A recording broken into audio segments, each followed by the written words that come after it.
Hello, I'm reading another set of books. This is a set of four books called The Dream Traveler's Quest. And this is book number one, which is called Into the Book of Light. And it's by Ted Decker and Kara Decker. So, Ready, Set, Dream. This is chapter one. Asher Brox's word replayed in Theo's mind. You show your face in my hall tomorrow, maggot, and I'll show you pain. Theo lay in his bed, a safe place, eyes glued to the rotating ceiling fan, heart pounding, head resting on the sweat drenched pillowcase. It wasn't a dream, it was a threat. Maggot, Theo thought. That's how Asher saw him, a sixth grade bug to be squashed under the boy's ginormous high top tennis shoe, flattened like a packet of mayonnaise on the cafeteria floor. Everyone would call him Theo the Mayo for the rest of middle school. He could hear his classmates' taunting rhyme, Theo the Mayo, Theo the Mayo. At least his name didn't rhyme with vomit. Asher was twice Theo's size, an eighth grader who claimed his stake on the school and didn't like to be bothered, let alone embarrassed, by a sixth grader who accidentally bumped his tray, spilling green beans and tater tots on him in front of the entire school at lunch. Everyone knew not to cross paths with Asher Brox. It had been an accident, but Asher didn't care about accidents. He cared about revenge. As far as Theo knew, Asher had never caused any permanent physical damage. Well, not yet. The words Asher had yelled yesterday across the cafeteria wouldn't go away. You show your face tomorrow, maggot, and I'll show you pain. Theo slowly swung his legs over the side of the bed. His eyes met the glowing plastic likeness of a caped man plugged into the far wall, the Vanisher. Sixth graders don't need night lights, he reminded himself, but the truth was, he did. Theo hated the dark. It terrified him, along with heights, small spaces, crowded rooms, throwing up, primates, and a handful of other fears that he usually forgot about until he was in the moment. That's why Theo sought the nighttime protection of Dr. Victor Ersatz, herpetologist by day, the Vanisher by night.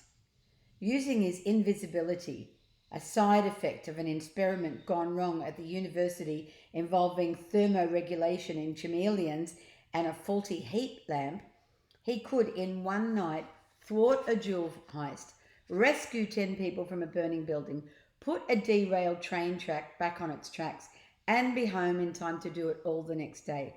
He was brave, strong, fearless, and invisible. Everything Theo wasn't. Maggot. The word pulled Theo from the world of the Vanisher and into the thought of Asher's fist punching his face. He had to figure out a way to stay home from school. Theo surveyed his room, looking for inspiration among his collection of Vanisher comics, chapter books, and super action heroes. Then he saw it, a poster-sized representation of the Vanisher standing on the roof of the City Memorial Hospital. He crept to his bathroom, pulled open the mirror, revealing the medicine cabinet, and examined his options. Toothpaste, children's Tylenol, a thermometer, a box of Band-Aids, Q-tips, and a big white bottle of anti-itching lotion for mosquito bites. Theo had held the honour of perfect attendance up until last year when he unexpectedly came down with the flu. The episode had left his dad with deep concerns for Theo's immune system and an insistence that Theo stay home from school. So, he would have to make himself sick, or at least appear sick. Theo turned the faucet on hot and let it run. A faucet is a tap. While he waited for the water to heat, he smeared some of the lotion on his face and then he studied his work in the mirror. Too much. I'm going for sick, not a black-haired clown. Theo quickly smoothed the fragrant cream into his cheeks until his naturally tanned skin looked mildly pale.